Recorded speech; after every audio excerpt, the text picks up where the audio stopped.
Kaveri engine को लेकर एक ऐसी खबर आई है जिसे सुनकर आप लोग भी खुश हो जाओगे। एक रिपोर्ट के अकॉर्डिंगली भारत के कावेरी इंजन की रूस में 70 घंटे की जो टेस्टिंग है वो शुरू कर दी गई है और ये टेस्टिंग इन फ्लाइट है, यानी कि एक एयरक्राफ्ट के अंदर इस इंजन को लगाया जाएगा और फिर उस एयरक्राफ्ट को 70 घंटे तक उड़ाया जाएगा हमारे कावेरी इंजन की मदद से।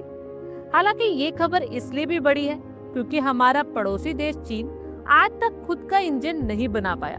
वो या तो रूस से इंजन लेता है या फिर रूस की टेक्नोलॉजी को चुराकर कॉपीड इंजन बना लेता है। उसके बाद उनके इंजन धुआं भी छोड़ते हैं। अब बात करें अगर कावेरी इंजन की, तो इसकी ये पहली टेस्टिंग नहीं है। इससे पहले 140 घंटे की टेस्टिंग को ये कंप्लीट कर चुका है। इतना नहीं, भारत में ही 70 घंटे की टेस्टिंग बेंगलुरु में की गई है और 75 घंटे की एल्टीट्यूड टेस्टिंग भी ये कर चुका है। अब इस वाली टेस्टिंग की खास बात यह है कि 70 घंटे की टेस्टिंग तो होगी ही, लेकिन वो 40,000 फीट की ऊंचाई पर होगी। रूस का AN-76 प्लेन को स्पेशली इंजन की टेस्टिंग के लिए बनाया गया है, जबकि भारत के पास ऐसा प्लेन नहीं है, इसलिए हम रूस की हेल्प ले रहे हैं टेस्टिंग में। AN-76 में 4 इंजन लगे होते हैं। अब रूस इसमें एक इंजन को निकाल देगा और उसकी जगह पर भारत का कावेरी फिट कर देगा। उसके बाद ये एयरक्राफ्ट उड़ान भरेगा, उसकी मॉनिटरिंग होगी ग्राउंड स्टेशन से और फिर प्लेन जाएगा 40,000 फीट की ऊंचाई पर और फिर ये 70 घंटे तक लगातार उड़ान भरता रहेगा और फिर देखा जाएगा कि इसकी परफॉर्मेंस कैसी है। जैसे जैसे ऊंचाई बढ़ेगी तो ऑक्सीजन कम होती है, टेम्परेचर कम होता है, जो कि एक्सट्रीम होता है किसी भी इंजन के लिए।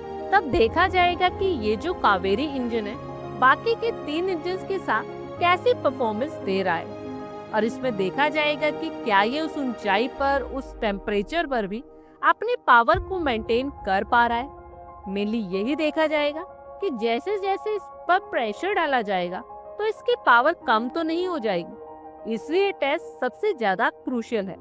अगर ये सक्सेसफुल हो गया तो ये भारत के लिए एक बड़ी जीत होगी, लेकिन यहाँ पर इस बात पर भी ध्यान देना बहुत जरूरी है कि ये इंजन भारत के सारी प्रॉब्लम्स का सॉल्यूशन नहीं है। इसकी मैक्सिमम पावर 70 से 90 किलो न्यूटन के बीच में होने वाली है और ये सफिशिएंट नहीं होगा भारत के एमका फाइटर जेट को उड़ाने के लिए। ये भारत का 6th जनरेशन का फाइटर जेट है और उसे उड़ाने के लिए कम से कम 120 किलो न्यूटन की ताकत का इंजन चाहिए होगा, जो कि कावेरी नहीं है।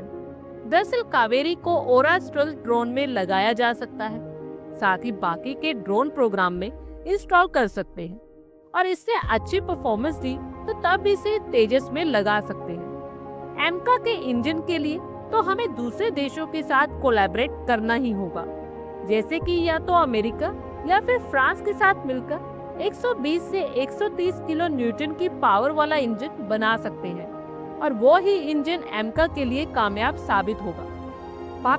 स्वदेशी कावेरी इंजन की सफलता पर आप लोगों की क्या कुछ राय है, कमेंट बॉक्स में शेयर करें। आई होप आपको हमारी ये वीडियो अच्छी लगी होगी और आगे भी इसी तरह के अपडेट्स के लिए हमारे चैनल को जरूर सब्सक्राइब करें। धन्यवाद।